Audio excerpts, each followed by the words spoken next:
What's up, everybody? Thank you for tuning into another episode where I interview people just like yourself, unique individuals who have a passion and expertise, something that they can share with everybody else to, make us all a little bit more aware of the world around us, teach us something new maybe, and to hopefully entertain you. So today I have a guest. I'll let him introduce himself real quick. Hi, my name is Rick. I am a management and government double major. I'm a rising junior, and I'm excited to be here. Cool.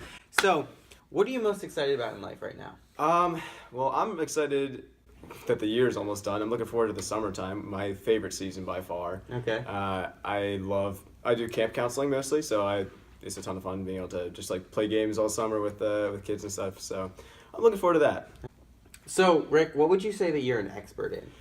So I would consider myself an expert in student youth leadership development. Okay. So I work for a nonprofit that teaches leadership skills to middle schoolers and high schoolers. So I do that every single year. I teach workshops in like group dynamics, self-awareness, public speaking, goal setting, decision making, things like that. And that's something that really matters to me a lot, and it's something that I feel like I've gotten a lot of experience doing as well. Okay. So for somebody who doesn't know anything, I guess, about leadership, Sure. that kind of thing, like what's the one thing that they should know about leadership? It's all about evaluations. So it's all about like looking at yourself and looking at what you're doing and thinking, how can I do it better? And Okay. that's like basically the main thing. Like if you can do that pretty well, then you're gonna be an amazing leader. So where would somebody go to, kind of get a better idea of these different leadership styles? Yeah, absolutely. So I would recommend looking up what's called the DISC personality test. There's 4 different main categories: dominant, influential, steadiness, and conscientiousness. Okay. And so you want to find the one that you think fits you best. And then rather than working to improve yourself in the other areas, work on really getting good at those things that you're already very good at. Because that's how like an effective leader is made. Yeah. You get really good at those things, you find your personal style, and then you're pretty good at a leader. Yeah. And what I think is really cool about this is that I'm a business major, and we always talk about business, and every time I talk to people who aren't business majors or who like just talking about other parts of life, so many things overlap, and I just think it's so cool to see that because in business we always talk about like focus on your strengths, improve upon those, and that's where you'll find your business success. And I mean, even if we're not talking about business, in other parts of life they're talking about if you focus on your strengths, that's where you'll find your success. So that's something I really wanted to highlight there. Now, what is something that you're really passionate about? So I'm currently the president of my honor society, the National Residence Hall Honorary.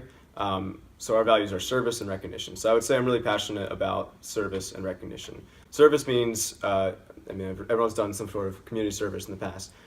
But for me, it means it's on-campus work and making the campus as better as possible. So a couple weeks ago, we painted a mural in the Oakland Hall downstairs, math tutoring area.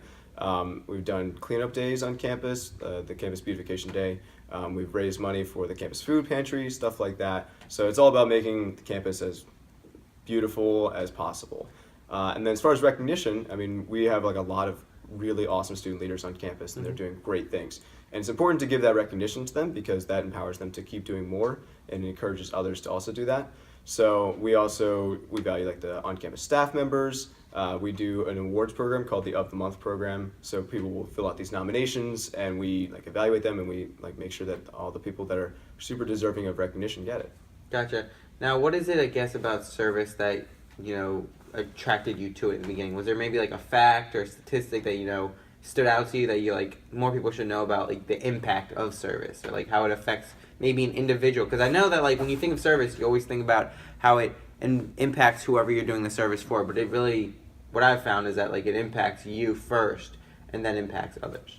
I've been doing service basically my entire life.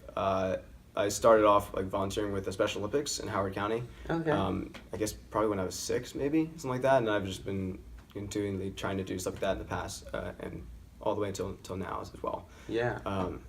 It's actually funny because I thought, like, I heard about Special Olympics when I was in high school, and I was part of the tennis team, and we went to the championship and stuff like that, which was really cool, but I didn't know that you could start as early as 6 years old. Yeah, my mom dragged me along, and I think it worked out for the best. It was a ton of fun to do that, and I'm still doing that in some capacity now. Yeah, it's the foundational things that you do that kind of keep going throughout life and absolutely really shape you. That's cool.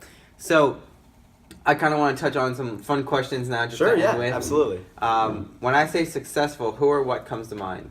I'll go Steve Jobs. I'm not even an Apple user, but you know, he is an incredibly successful visionary leader, and it's very cool, like watch some of those old videos of like when they first introduced the iPhone. Like that's success. Yeah, I listened to his book on audio.